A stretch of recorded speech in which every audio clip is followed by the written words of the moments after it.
Everyone, स्वागत है आप सभी का मेरे चैनल द डिवाइन टैरो में। कैसे हैं आप सब? उम्मीद करती हूँ सब हैप्पी होंगे, पॉजिटिव फील कर रहे होंगे, पॉजिटिव सोच रहे होंगे। सो आज की रीडिंग एक्चुअली तो आप ऑलरेडी समझ गए होंगे कि कैंडल वैक्स रीडिंग हम लोग करने जा रहे हैं। पर टॉपिक क्या है? आपके पार्टनर की डीप फीलिंग्स आज हम लोग चेक करेंगे, ठीक है। और ये कैंडल वैक्स के जरिए होगा। कैंडल मैंने ऑलरेडी मेडिटेशन वगैरह कर लिया है, ऑयलिंग हो चुकी है, जो भी परफॉर्म करना था वो हो चुका है। सिर्फ एक चीज़ रिमेनिंग है, 1 मिनट। हाँ,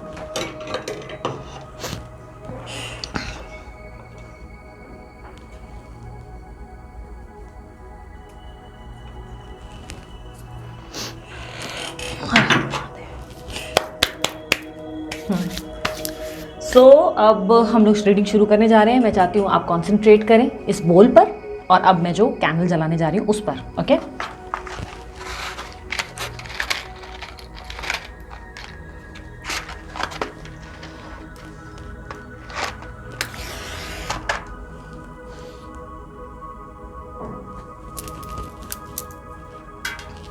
मुझे बस गाइड करें मेरे जो व्यूवर्स हैं उनके पार्टनर की डीप फीलिंग्स इनके लिए।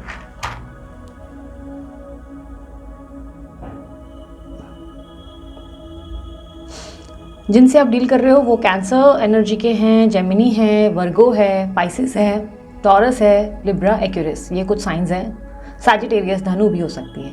इनके बर्थ नंबर में नंबर 3 बहुत इंपॉर्टेंट है, नंबर 7 बहुत इंपॉर्टेंट है, और अल्फ़ाबेट्स में कहीं सी आता है, पता नहीं क्यों मुझे सी रिफ्लेक्ट हुआ है, या ओ, सी या ओ दोनों में से कोई भी हो सकता है, या तो सी है या तो ओ है। आई डोंट नो वाई, क्यों मुझे ये अल्फ़ाबेट दिखा। आप लोग दोनों हो सकता है कि लॉन्ग डिस्टेंस रिलेशनशिप में हैं, या बहुत दूर दूर रहते हैं, या ये कह सकते हैं कि पिछले कुछ टाइम से आप लोगों में इतने डिफरेंसेस आ गए हैं कि जैसे कि एक अलग अलग शहर में रहते हो, ऐसी एनर्जी आ चुकी है। पिछले कुछ टाइम में बहुत कुछ बदल चुका है आप लोगों के बीच में, and it's been so long कि आप वेट कर रहे हो, बिकॉज ऐसा लग रहा है आपका वेटिंग पीरियड खत्म ही नहीं हुआ है। Waiting and waiting. स्थिति थोड़े टाइम में मतलब ठीक होती है, फिर बिगड़ जाती है। मुझे यहाँ पर ट्री दिख रहा है, आई डोंट नो क्यों ट्री।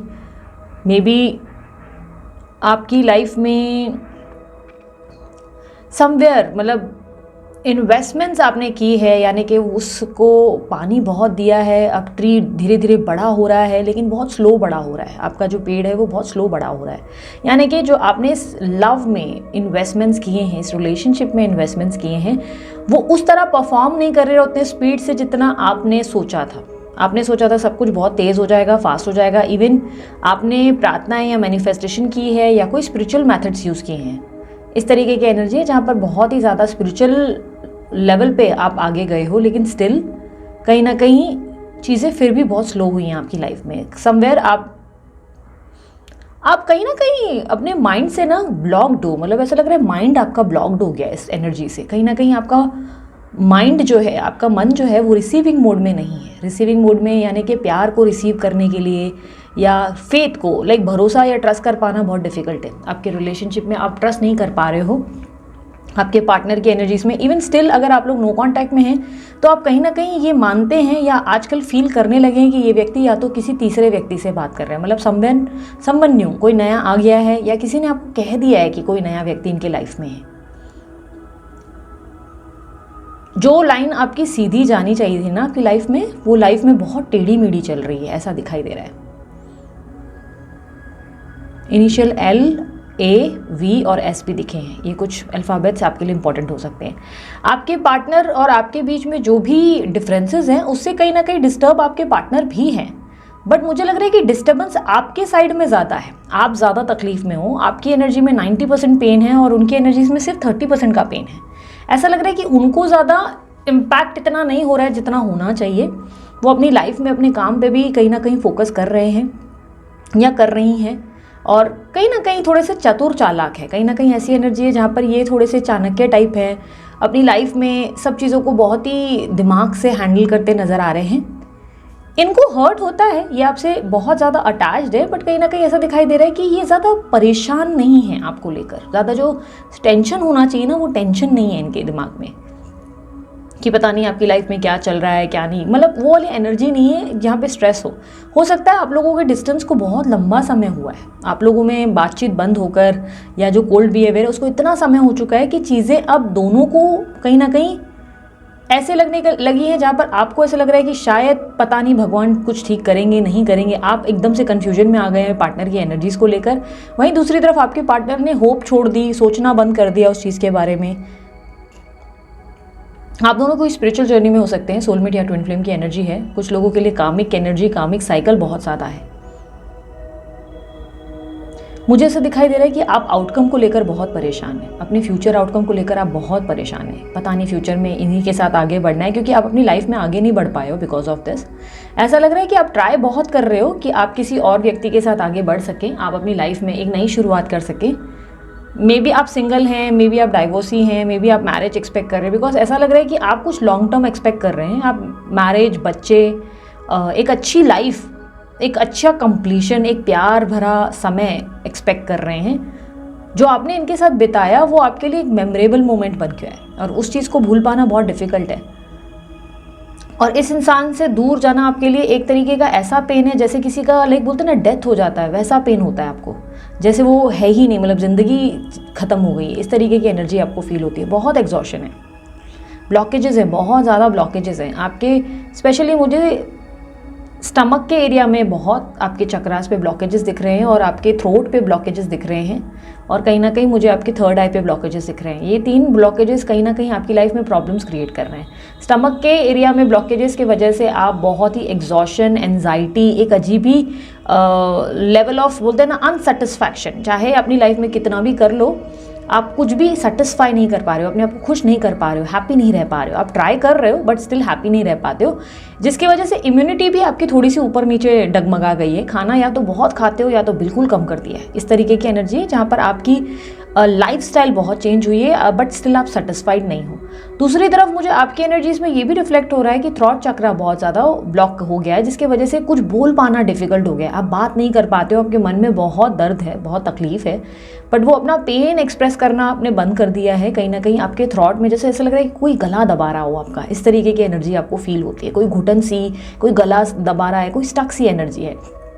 तीसरी तरफ अगर थर्ड आई की अगर मैं जगह पर देखूं तो थर्ड आई के वजह से आपके इंट्यूशंस को लेकर बहुत कन्फ्यूजन क्रिएट हुई है। आप वैसे बहुत इंट्यूटिव हैं लेकिन कहीं ना कहीं इंट्यूशंस को लेकर कन्फ्यूजन क्रिएट हुई है। आप अब पॉजिटिव और नेगेटिव में समझ नहीं पा रहे हैं कि कौन सी चीज़ इल्यूजन है, कौन सी चीज़ आपकी भ्रम है और कौन सी सत्य है। सत्य के और भ्रम के बीच में आप क्लैरिटी नहीं फील कर पा रहे हैं और वो थर्ड चक्रा जो है, थर्ड आई का चक्रा है, वहाँ ब्लॉकेजेस होने की वजह से है। आपके लिए 222 का साइन मिल रहा है विच सेज कि आपके लिए रीयूनियन ज़रूर है, बट यहाँ पर ऐसा दिख रहा है कि सरेंडर की एनर्जी थोड़ी कम है। आपके अंदर से सरेंडर की एनर्जी बहुत ही कम है, जिसकी वजह से रिलेशनशिप अपना जो आउटकम रिसीव कर सकता है वो रिसीव नहीं कर पा रहा है। इस रिलेशनशिप में आपके साथ आपके पार्टनर का यूनियन लिखा हुआ है। यूनियन इज इन, ऐसा लग रहा है कि आप दोनों को मिलना है, आप दोनों को एक होना है। आप एक होने का मतलब मुझे मैरिज कमिटमेंट्स नहीं दिख रहे हैं, फ्रैंकली स्पीकिंग। मुझे दिख रहा है कि एक होना मतलब आप लोग दोनों जो एक बहुत ही ब्यूटीफुल रिलेशनशिप जो एंजॉय करते थे वो सब चीज़ें अब पीछे छूट गई और वो रिलेशनशिप आपको वापस से रिफ्रेश होकर मिल सकता है। बट कहीं ना कहीं ऐसा लग रहा है कि वाइब्रेशंस कहीं ना कहीं दोनों की इक्वालिटी पकड़ती नहीं। कभी आप कुछ अलग सोचते हो, कभी ये कुछ अलग सोचते हैं। जब भी आप रिसीविंग मोड पे होते हो तो ये आते नहीं, जब वो रिसीविंग मोड पे होते तो आप जाते नहीं। लेकिन इस तरीके की रिलेशनशिप हो गई है जहाँ पे डिफ़िकल्टीज ज़्यादा है और एग्जॉशंस भी हैं, बहुत ज़्यादा एग्जॉशन है। कुछ समझा पाना एक दूसरे को, कुछ एक दूसरे को महसूस करवा पाना, फीलिंग्स फील कर पाना, सब कुछ बहुत डिफिकल्ट हो गया है। इवन आपके पार्टनर की तरफ से भी। आपके पार्टनर आपको पिछले बहुत समय से स्टॉक ज़रूर करते हैं, मेरे को ऐसा दिख रहा है कि स्टॉकिंग है, बट कहीं ना कहीं उन्होंने उस चीज़ को लेकर लाइक एक बोलते ना कि फीलिंग्स को फील करना या एक बोलते ना कि कुछ महसूस कर पाना आपके लिए, ये सब चीज़ें उनके अंदर धीरे धीरे ऐसा लग रहा है कि वैनिश हो रही है। कहीं ना कहीं ये आपको लेकर अपनी फीलिंग्स को फील नहीं कर पा रहे, कुछ महसूस नहीं कर पा रहे और जैसे कि मैंने कहा ये अपनी लाइफस्टाइल में धीरे धीरे बिजी होते चले जा रहे हैं, धीरे धीरे ऑक्यूपाइड हो रहे हैं। इनका इमोशनल देखो एनर्जी ज़रूर है, ये आज भी आपसे प्यार करते हैं, शायद सामने मिल जाएं तो डेफिनेटली आप इनको ऑब्जर्व भी करेंगे कि उनका प्यार इनकी आंखों में नज़र आएगा। जो प्यार आप दोनों के बीच में है वो आपको आमने सामने देखने पर पता भी चलेगा कि सच में ये कितना आपके लिए इमोशनल हो रहे हैं और कितना इस चीज़ को हाइड कर रहे हैं। बट इस वक्त ये इन चीज़ों को लेकर ज़्यादा मतलब स्ट्रेस्ड आउट नहीं है, सतर्क मतलब होता है ना, एक वो एनर्जी नहीं है जहाँ पर टेंशन नहीं ले, एकदम बोलते ना अपने काम में अपनी लाइफ में बिजी हैं, ऑक्यूपाइड हैं, अपनी लाइफ में बाकी चीज़ों पे ध्यान दे रहे हैं। पर एक चीज़ मैं देख पा रही हूँ जो इस व्यक्ति के साथ घटित हुई है वो शायद आपके साथ भी हुई है। इस इंसान ने हंसना बंद कर दिया है, यानी कि जितना हंसी मजाक करना, एक माहौल क्रिएट करना, एक बोलते हैं ना बात बात पे एक बोलते हैं ना एक अच्छा एनवायरनमेंट क्रिएट कर लेना, एक चिलबिलापन मस्ती वाला एनर्जी, वो कहीं ना कहीं इनके अंदर से गायब हो गया है। मतलब अब ये बहुत मैच्योर, बहुत ज़्यादा स्ट्रेट फॉरवर्ड पर्सन बन चुके हैं, जिसका ऐसा है कि भाई काम से काम, बात से बात, भाई बात की और यहाँ से निकल लिया, ये बात बोल दी, हो गया। हंसी मजाक बंद हो गया है इस इंसान की एनर्जीज में, हंसी मजाक कहीं ख़त्म हो गया है कि भाई अब ये हंसते नहीं, ये मस्ती नहीं करते, काम से काम रखते हैं, चाहे घर में क्यों ना हो, घर में भी काम से काम रखते हैं, क्योंकि ऐसा लग रहा है कि इन सब चीज़ों से जो इफ़ेक्ट हुआ उसमें ये काफ़ी कह सकते हैं कठोर हो गए, स्टोन हार्ट हो गए, या ये बहुत बदल गए इमोशनली। इन्होंने भी डिप्रेशन या डिप्रेस्ड एनर्जी को फील किया बहुत ज़्यादा, and this is the reason ये अब किसी से प्यार नहीं करना चाहते, ये किसी रोमांटिक रिलेशनशिप में नहीं रहना चाहते। ये चाहे दूसरी जगह ध्यान दे रहे हो, रिलेशनशिप में हो, लेकिन वहाँ भी इमोशनली अटैचमेंट नहीं है, वहाँ इमोशनली अटैच नहीं है। वहाँ पे ऐसा है कि ठीक है निभा रहे हैं, और एक फीलिंग्स बोलते हैं ना, जैसे इंसान की फीलिंग्स ही खत्म हो गई। इस इंसान की फीलिंग्स ना अब आपके लिए रही ना किसी और व्यक्ति के लिए रही। ये कहीं ना कहीं एक होता है कि ना एक नॉर्मल लाइफ जी रहे हैं, भाई खाया पिया और सो गए, ऐसी वाली ज़िंदगी है। अब इन्होंने जैसे प्यार को ढूंढना बंद कर दिया, रोमांस, केयर, लव, सपोर्ट, ये सब के बारे में सोचना बंद कर दिया। इनकी एनर्जीज में ऐसा हो गया कि ठीक है जो होना है अब भगवान की मर्ज़ी से होना है, भगवान ने मुझे कुछ देना है तो वो खुद देंगे, वरना अब मुझे कुछ भी नहीं चाहिए, मुझे ऐसे कोई कनेक्शंस में नहीं पड़ना है, मुझे ऐसी कोई एनर्जी नहीं चाहिए, मुझे किसी का प्यार नहीं चाहिए, मुझे किसी भी इंसान की अभी इस वक्त परवाह नहीं है। इनकी ईगो हर्ट हुई है कह सकते हैं, ये इनका माइंड डिस्टर्ब हुआ है, और ये कहीं ना कहीं बहुत ही अगर मैं साइकोलॉजिकल लेवल पे बोलूँ ना तो मुझे ऐसा लग रहा है कि माइंड काफ़ी इनका बदल गया है। और इन्होंने जैसे कि आपके 3 ब्लॉकेजेस मुझे मिले हैं ना, उनके हार्ट चक्रा में ब्लॉकेजेस है, इनके हार्ट चक्रा में ब्लॉकेजेस है, जिसमें ये लव रिसीव ही नहीं करना चाहते, प्यार ना आपको देना चाहते ना किसी और को देना चाहते। अब ये प्यार ही नहीं करना चाहते, जैसे प्यार के शब्द से इनको एतराज़ हो गया है कि प्यार चाहिए ही नहीं, ये प्यार मुझे चाहिए ही नहीं, इस प्यार से मुझे प्रॉब्लम्स ही होने लगी है, ये प्यार सिर्फ मुझे तकलीफ देता है, ये पेन देता है, ये मेरे लिए टॉक्सिक एनर्जी है, कहीं ना कहीं ऐसी एनर्जी है। लेकिन एक शॉकिंग चीज़ यहाँ पर जो उनके एलिमेंट्स में दिख रही है वो ये है कि ये व्यक्ति जो है काफ़ी स्ट्रांगली स्पिरिचुअल जर्नीज़ के बारे में काफ़ी नॉलेज ले रहे हैं। कहीं ना कहीं इनको थोड़ा बहुत स्पिरिचुअल जर्नीज़ के बारे में नॉलेज मिल रहा है।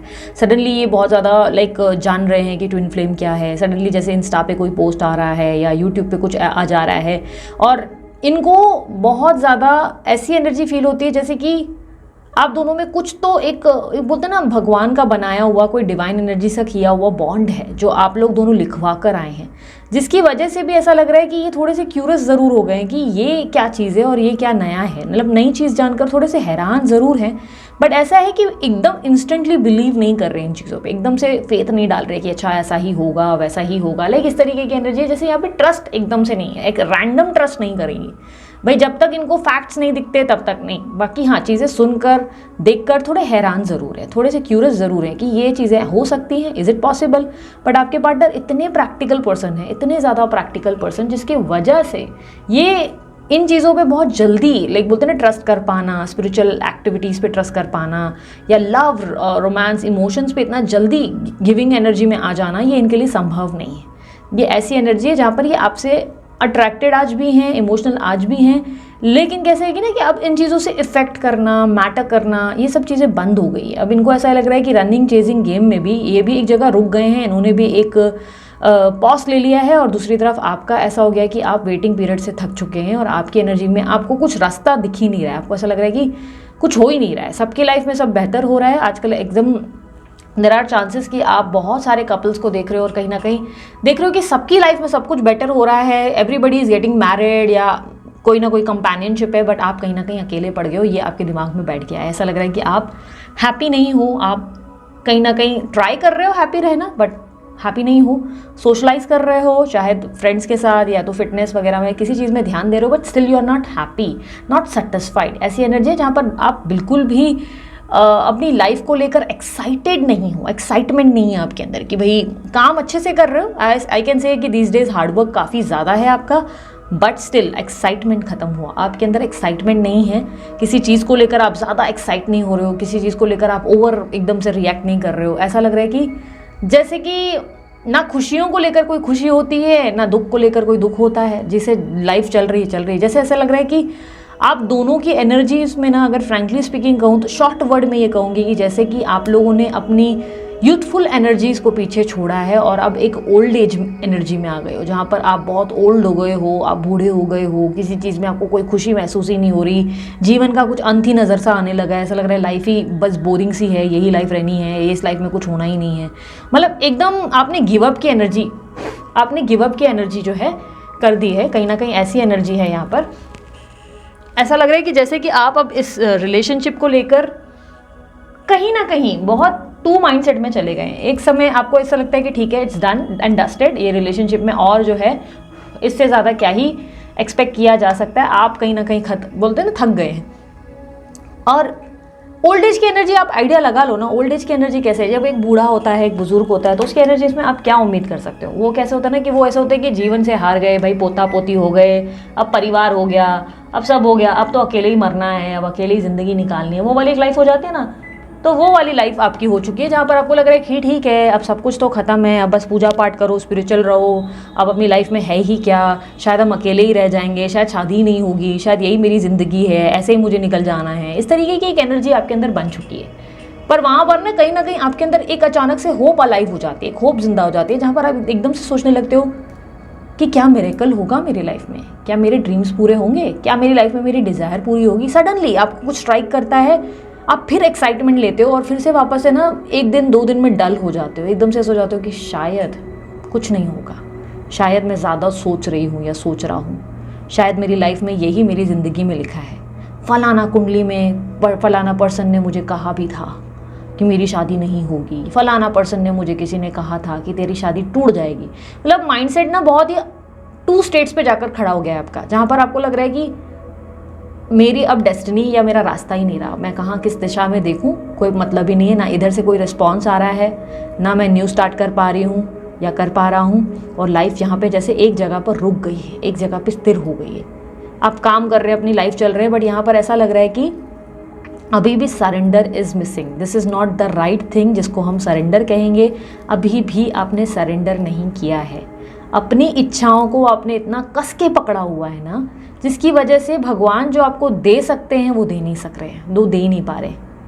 लाइक अगर आप अपनी इच्छाओं से इतने अटैच्ड हो जाएंगे कि ये चाहिए ये चाहिए ये चाहिए, और ईश्वर पे भरोसा नहीं करेंगे, ट्रस्ट नहीं रखेंगे, बार बार ईश्वर को बताएंगे कि तुमने ऐसा करना है, तुमने ऐसा देना है, तुमने तो देना पड़ेगा, तो वहाँ आप मिस्टेक्स करते हो। लेकिन जब आप सरेंडर कर दोगे, आप बोलोगे ठीक है यार भगवान, तेरी मर्जी जो होगी तू देख ले, तू दे देगा, तेरे पे तो इतना ट्रस्ट है ही, तू बुरा तो नहीं होने देगा, इसको आना होगा तो इसको आने देगा, जिसको जाना होगा तू जाने देगा, अगर कुछ मेरी नसीब में इससे नहीं लिखा है तो तू शायद ले लेगा इसको वापस। वो तेरा डिसीजन है, तू डिसाइड कर तुझे क्या देना है। But I am just done, मेरी तरफ से मैंने जो है, अब मेरा एक ही आसरा, मेरा एक ही भरोसा, मेरा एक ही फेथ जो है वो भगवान तुझ पर है, बाकी तो मुझे किस पर भी नहीं। अब फेथ का मतलब ये नहीं कि भगवान तुझ पर है कि भगवान तू मुझे यही बंदा लाकर या यही बंदी लाकर देगा। यही एक प्रॉब्लम हो जाती है, लोग सरेंडर को समझ ही नहीं पाते। सरेंडर का मतलब ये समझते हैं कि अच्छा हमने भगवान को भरोसा किया और भगवान ने जो है हमको ये क्यों नहीं दिया। मेरी थर्ड पार्टी ने मेरे को एक बार कहा था, बहुत पहले, थोड़ा टाइम पहले की बात है, जब मुझे कहा था यार मैं डेली महादेव को जल चढ़ाती हूँ, फिर भी how come is this possible, मेरे साथ ये हुआ यार, मैं तो उनकी इतनी प्रार्थना करती हूँ, आज के बाद ना मैं महादेव की पूजा ही नहीं करूँगी। She said like that. So I was the one, मैंने उनको कहा कि आपको लाइक ऐसा क्यों लगता है कि हम किसी पर्पस से पूजा करते हैं। इवन आप लोग, मैं सबको गाइड करती हूँ इस चीज़ को, आप लोग को ऐसा क्यों लगता है कि हम लोग भगवान की पूजा करके भगवान पे एहसान कर रहे हैं कि भाई भगवान ये ले तेरे पे जल चढ़ा दिया, ये ले तेरे लिए दिया जला दिया। ये तो भगवान पे ऐसा हो गया कि तुम एहसान कर रहे हो, या तो तुम एक्सपेक्ट कर रहे हो कि भगवान के लिए तुमने इतना किया तो भगवान तुम्हें अच्छा ही देगा। ये तो गलत है ना। हम ये सब चीज़ें इसलिए करते हैं क्योंकि या तो हम अपने ईश्वर को अपना फादर या अपनी मदर रिप्रेजेंट करते हैं, माता है तो कई बार हम मदर समझते हैं, पिता है लाइक फादर फिगर टाइप, जैसे महादेव हैं उनको हम अपने फादर मान लेते हैं। अब उसी तरह अलग अलग धर्म के, लाइक जैसे अल्लाह है तो आप अपने अल्लाह को गॉड फादर मानते होंगे, किसी का जो है जीसस है वो उनको गॉड फादर मानते होंगे, हर किसी का एक गॉड फादर बन जाता है, राइट। तो जब हमारे घर में एक फादर होता है तो हम अपने पापा को जो है कितनी रिस्पेक्ट देते हैं। अपने पापा को हम खाना देते हैं टाइम से, हम बोलते हैं कि पापा खाना खाया, नहीं खाया, पापा तबीयत ठीक नहीं है, ओके चलो दवाई ले आए। ये होता है ना, केयर करते हैं। तो ये जो केयर है वो क्या है, वो इमोशन है, वो एक लव है। लेकिन आप क्या एक्सपेक्ट कर रहे हो कि पापा की अगर मैं दवाई लाऊं, पापा को खाना दूं, तो पापा को मुझे देना पड़ेगा कुछ ना कुछ। पापा को तो मेरी इच्छा माननी ही पड़ेगी, पापा को मुझे कुछ देना। अब भले पापा की आर्थिक स्थिति अच्छी ना हो, हमारे पापा के पास पैसा ना हो, फिर भी हम सोचेंगे पापा तो हमें देंगे। अब ये भी एक अलग दिशा से देखना शुरू कर दो। हो सकता है पापा के पास बहुत पैसा है, करोड़ों रुपए है, पर फिर भी हम पापा की इतनी केयर करते हैं पर पापा हमें कुछ देते नहीं। पता है क्यों? क्योंकि वो हमारे पापा हैं, हमारे फादर हैं। उसी तरह वो हमारी मदर हैं, हमारे ईश्वर हमारे फादर या मदर है। उन्हें पता है कि अगर उन्होंने बिना मेहनत के हमें पैसे दे दिए, हम उसका बहुत ही दुरुपयोग करेंगे। हम उसका बहुत ही अपनी लाइफ में जो स्ट्रगल है, हार्डवर्क नहीं करके उससे ना जी चुरा लेंगे और शॉर्टकट में निकलने का प्रयास करेंगे। उसी तरह मतलब कैसा होता है ना कि अगर मान के चलो आपने जो मांगा वो आपके फादर्स ने, आपके मदर्स ने दे दिया, तो वो देख के देंगे कि मेरे बच्चे का इसमें भला है कि नहीं, क्या मेरा बच्चा इसमें खुश रहेगा कि नहीं, क्या मेरे बच्चे को इससे नुकसान तो नहीं होगा। बट यहाँ पर आजकल के डेट में क्या होता है ना कि लोगों का, मैं इस चीज़ को देखो गलत नहीं कहती हूँ, मुझे ऐसा नहीं कि मेरे थर्ड पार्टी ने ऐसा कहा था। मेरे को बहुत सारे मेरे क्लाइंट्स होते हैं जो मेरे से बात करते हैं, मुझे ये कहते हैं दीदी भगवान से तो मैंने ये किया वो किया, why God is not listening to me. मतलब क्या है, मेरा भगवान क्यों नहीं, मैं तो इतनी पूजा करती हूँ। अरे यार, पूजा आप लोगों का इमोशन है। It's like gratitude, expressing gratitude and saying thank you, कि भगवान थैंक यू, तूने मेरी लाइफ बेस्ट की है। अभी के टाइम पे तो कुछ नहीं है, पता है। अभी के टाइम पे लोग इतनी पूजा नहीं कर रहे जितना तभी के टाइम किया करते थे। तभी के टाइम पे ऐसा हुआ करता था कि हम एक खाना भी खा रहे हैं ना, तो खाने का निवाला पहले भगवान को जाता था। पूरे डे में जितने मील्स खा रहे हो, नाश्ता खा रहे हो तो उनको जाता, लंच खाते तो उनको जाता, बिकॉज दे कंसिडर कि भाई फैमिली है हमारी, इस फैमिली को हमें ऐसे रखना है, ये हमारा ये कोई मूर्ति या स्टैच्यू नहीं है, ये हमारी फैमिली है, इसे हम अपने इमोशन से कनेक्ट करते हैं। बट दीज डेज लोग जरा सा कर लेते हैं ना कि भाई अरे जल चढ़ा दिया भाई, अरे भगवान, मतलब और उसके बाद बोलते हैं भगवान हमारी सुन क्यों नहीं रहा है। अरे भगवान ने जो देना होगा वो बेस्ट देगा। जब तुम उन पर भरोसा रखोगे ना कि यार ये मेरा गॉड फादर है या मेरी गॉड मदर है, मुझे पता है कि ये मुझे नुकसान तो नहीं देगी, तो शायद इंसान का मेरे जीवन में नहीं होगा ना, तो ये इंसान मेरे भगवान मेरे लाइफ से इसको निकाल देंगे और मुझे कुछ अच्छा प्रदान करेंगे। I trust him, I trust her, जो भी है। सो ये होता है प्रॉपर सरेंडर। मैंने इससे सरल भाषा में आपको नहीं समझा पाना है कि भाई क्या सरेंडर होता है। ये सरेंडर है। मैं हमेशा नई नई कहानियों से, नए नए एग्जाम्पल से आप लोगों को चीज़ें समझाती हूँ। इसका मॉरल ये होता है कि आप लोग कुछ जब सीखोगे ना अपनी लाइफ में, उस तरह ग्रो कर पाओगे। ठीक है, तो ये जो होता है ना सरेंडर, जब हम भगवान पे छोड़ देते हैं कि भगवान तूने जो देना है ना तू देगा, भाई तेरी मर्जी, मैं मेरा कर्म करूँगी। अगर जो मेरी पूजा कर रही हूँ तो मैं तुझ पर एहसान नहीं जताती, मैं तुझे खाना खिलाती हूँ तो मैं उस पर तुझे एहसान नहीं कर रही, क्योंकि उस वक्त जब आप भगवान को दे रहे होते हो ना, भगवान बड़ा खुश हो रहा होता है, वो बोलते हैं निस्वार्थ मेरे बच्चे ने मुझे खिलाया। लेकिन जैसे ही आप बोलते हो कि मैंने उस भगवान को 4 निवाले खिलाए और उसके बाद भी भगवान ने आज मेरे साथ ये किया, तो तुम खाना खा रहे हो, अचानक से तुम्हें लगे, इतनी खुशी से तुम लोग को खाना खा रहे हो, कोई देकर गए और अचानक कोई जताए कि तुमको हमने खाना दिया और तुमने फिर भी हमारे साथ ये नमक हरामी किए, तो क्या होगा? आपके गले से निवाला जाएगा, आपको खुशी होगी, आपको लगेगा शी यार ये क्या है, मुझे लगा ये तो बहुत प्यार से मुझे खिलाया गया है, और अब तुम काउंट कर रहे हो कि मैंने कितने निवाले खाए, जस्ट बिकॉज मैंने तुम्हारी वो इच्छा पूरी नहीं की। अरे मैंने कुछ सोचा तुम्हारे लिए, मैं कुछ और प्लान कर रहा था। बिकॉज जब तुमने वो मेरे को खाना दिया ना, तभी मेरे दिमाग से ब्लेसिंग निकली कि भगवान इसका भला करे या इस बच्चे का हमेशा भला हो। लेकिन तुमने तो मुझे मेरे खाने को ही रोक दिया तुमने। समझो, ठीक है, this is the surrender thing, जहां पर आप बोलते हो कि ठीक है हमने अपना कर्म किया, बाकी भगवान की मर्जी। ओके, सो ये थी आप लोगों की रीडिंग पसंद आई लाइक शेयर सब्सक्राइब करें। बहुत एनर्जी देती हूँ, बहुत अच्छे से समझाती हूँ, प्यार देती हूँ, तो लाइक करो, कंजूसी मत करो, सब्सक्राइब करो। कितने लोगों को हेल्प कर सकते हो, ये बातें समझा सकते हो, कितने लोगों की लाइफ में रोशनी भर सकते हो, किया करो। जरूरी नहीं है कि मेरी वीडियो शेयर करनी है, याद रखो वीडियो शेयर करना पर्पस नहीं है, वो तो मैं कभी बोली भी नहीं हूँ, मुझे नहीं लगता मैंने हार्डली कभी बोला हो। शेयर करना आपका पर्पस नहीं है, जो आप मुझसे सीखते हो क्या वो आप दूसरों को दे पाते हो, वो एक पर्पस है। टैरो रीडिंग नहीं कह रही हूँ, वो तो आप करो, अच्छी बात है, अगर आप सीख रहे हैं कर रहे हैं, इट्स वेरी गुड। बट आप जो मुझसे ये ज्ञान लेते हैं, कभी ये ज्ञान आपने किसी को दिया कि भाई हम दीदी फ्री का ज्ञान नहीं देते? नहीं, बट कोई तो रोता हुआ आपकी लाइफ में आया होगा। कभी मैंने टॉम एंड जेरी के आपको एग्जाम्पल्स दिए, कभी मैंने भगवान के इस तरह के, कभी आपके मुंह से इस तरीके की बातें किसी के लिए निकली, तो आपने किसी को हीलिंग दी। ये पॉइंट होता है कि हम तो हील हुए, पर हमने दूसरों को भी हील करने की कोशिश की। तो वीडियो शेयर करके कोई मतलब नहीं, ये जो ज्ञान लेते हो ना, इस ज्ञान को शेयर करने में फोकस ज़्यादा करो। ओके, सो ये थी आप लोगों की रीडिंग। अपना ध्यान रखना, मुस्कुराते रहना, बाय, टेक केयर, ओम साई राम। बाकी वीडियोस के नीचे सारे डिटेल्स मिल जाएंगे, चाहे ब्रेसलेट हो या कोई और डिटेल। ठीक है, ध्यान रखना अपना।